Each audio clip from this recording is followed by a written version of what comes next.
I've been thinking a lot lately, um, trying to figure out what it is I want to say when I talk to people, things that I want to communicate or discuss. Everything right now in the world is so confusing, and for 3 years, at, I have been so deeply entrenched in trying to research and learn what the truth is. And for all my researching and for all my studying and all my work, I'm still kind of just as lost as I have ever been. But then in another way, I've gained so much. Growing up and maturing. Um,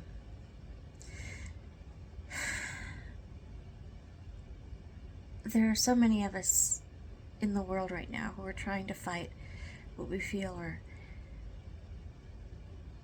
honestly evil forces. People and organizations that fight against what's good for people and for the world and for the societies that they live in and that they're creating. And I was thinking tonight about why that is. Why are there people like that? We've been told that the deep state, the cabal, the Illuminati, that they want to reduce the population of the planet to 500 million people. Billions of people would have to die just to have that happen. And I want to know what they gain from that. See, that's what I don't understand. I don't understand the mindset of the people that are causing so many troubles in the world. I don't understand why there has to be this chaos. I mean, yes, you can chalk it up to human nature, people having egos or needs or I don't know, whatever, but in my mind it just doesn't make sense. So what if Bill Gates gets the planet down to a population of 500 million people? Okay, there's more space, maybe there's more resources per person, but what difference does it make in his life? You know, there'll still be places to go and things to do that probably won't be affected by the population. It's not like right now he can't go out and visit a beautiful place on earth or do an activity that is interesting to him, or he's not limited from creating things now or living a good life now because there's more people on the planet. I mean, it seems to me like, honestly, the planet's doing okay. It's the people on it that are having the trouble. Does he value control? Does he value wealth? Popularity? I don't know. What does he value? Doesn't seem like anything good. And I think about the way I live and the things that make me happy. And the things that make me happy are people living to help and care about others, to have friendship and compassion, love, understanding, a sense of humor, kindness. I like thinking about others, and I like others that think about me, sometimes before they consider their own needs. I think that if we could stop putting ourselves first and do something for others, we may find that that helps us too. In my nursing, in my interactions with others, whenever I'm able to do something that makes somebody's life better, I feel like I get just as much a reward as if somebody had done something for me that I needed in reverse. If I can help a neighbor to have company when they're lonely, or help in their yard when they can't get it all done by themselves, or if I can take care of a patient and meet a need so that they're more comfortable or feel safer or know that they're not alone in what they're going through, I leave feeling really good. And I just don't understand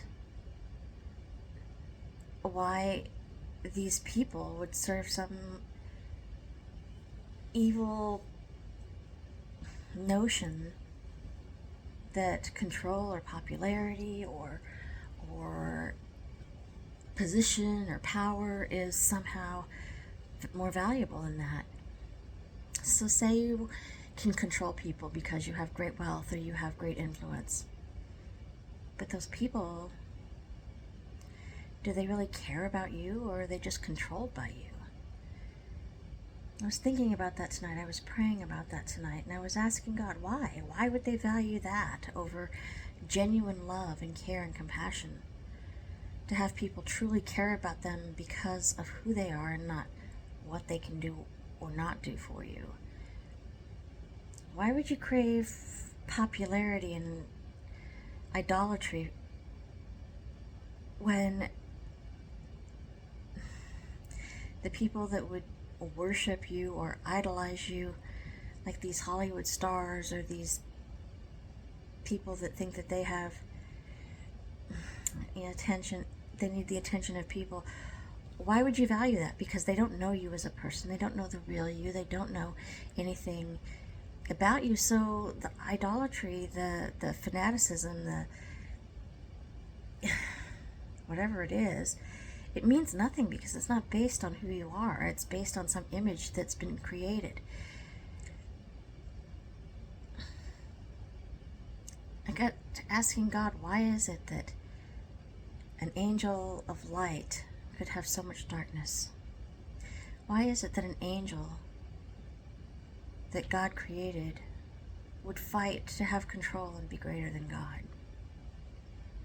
Why does Satan exist in the form that he is? I don't understand that at all. You know what? Even God doesn't try to control us. He doesn't. He created us and he gave us great things. And we get to decide how we live in that environment and use the things that are given to us. And we even get to decide whether or not we're going to believe in God or serve God. And if we do, then we can live one kind of life, and if we don't, we can live another kind of life. But ultimately, God created something really beautiful for us. And even though we messed it up, He's still giving us a chance to choose to live that way again. And for the life of me, I can't understand why anybody would want to live a life where they controlled or manipulated or dictated how others would be and how others would live, instead of enjoying people who truly had feelings of friendship and love and compassion for them. What does it count to be king if all you do is issue commands and dictates and control? Nobody's going to love the king. Nobody's going to be inspired by the king. They're just going to be controlled and manipulated and made to feel small. Why is it that the servant is so much more exalted by Christ than the leaders of great nations? Because he knows that that servant honors others by what they give to them of the heart, of the hand, of the mind. They're willing to do things for that person, for another person, that brings them joy, and in turn they receive the joy of knowing that they did something right. I couldn't imagine existing just to harm and to hurt and to manipulate to lie and to destroy, all so that I could elevate myself into some position that was made up in my own mind, to feel greater than others when I was really very small for the way that I thought and the way that I behaved. I would rather serve a God who loved me enough to let me make the choices that I do, guide me when I don't do things right, and when I ask for His help. I just don't get it. I don't get good and evil. But I've learned a lot about evil. And what I've learned is unspeakable. If that's the cost, why would people choose it? If you have to become an animal, if you have to become disgusting, if you have to become pathetic, a lowly servant to an evil being, what does your life really mean? I belong to Christ. I belong to the Creator of the universe. And I know that I'm loved and I'm cared about, that I'm forgiven when I do things wrong, that I'm helped when I need it, that I'm comforted when I need peace. I don't need to be famous or powerful or idolized. Oh, heavens. I just need a family who loves me, friends I can talk to, people who would sacrifice putting themselves first to help me when I'm in need. I need the guy at church that offers to pray for me every week because he knows that I'm going through a lot of things and he wants to intervene for me. I need the person who will talk to me when I'm scared or lonely or anxious. I need the person who will listen when I'm joyful and happy and excited. And I need the patience that I can help so that I can give something back. The friends that I can enjoy so that I can support them the way they support me. I need the neighbor who needs me to come over and fill an hour of her day so that she's not as lonely, because it reminds me of humanity and kindness and goodness, and it reminds me that someday I'll be where she is, and I hope that somebody would do the same thing for me. We're in a great war. We've fought wars before, but nothing like this. It truly is a fight between good and evil. And unfortunately, evil people serve so they gain much power. And in having that much power, they've exerted over the world something that's very bad for all of us. And we need to take it back. But taking it back means incorporating the good things that God gave us and living the way He wanted us to. Caring about each other. Loving each other. Serving each other. Going to God when we need help. Trying to do what He asks us. Recognizing that He gave us so much that He even gives us the love of a Father who forgives us when we don't do the right thing.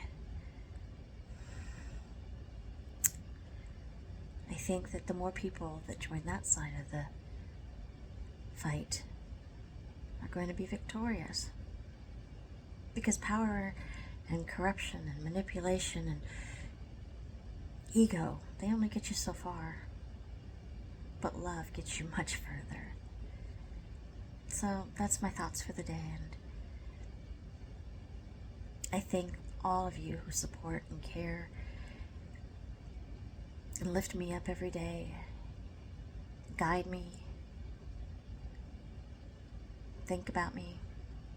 I just appreciate that very much, and I hope that I can do the same things for you. God bless us all and help us to win this war. Let's stand up for what's right.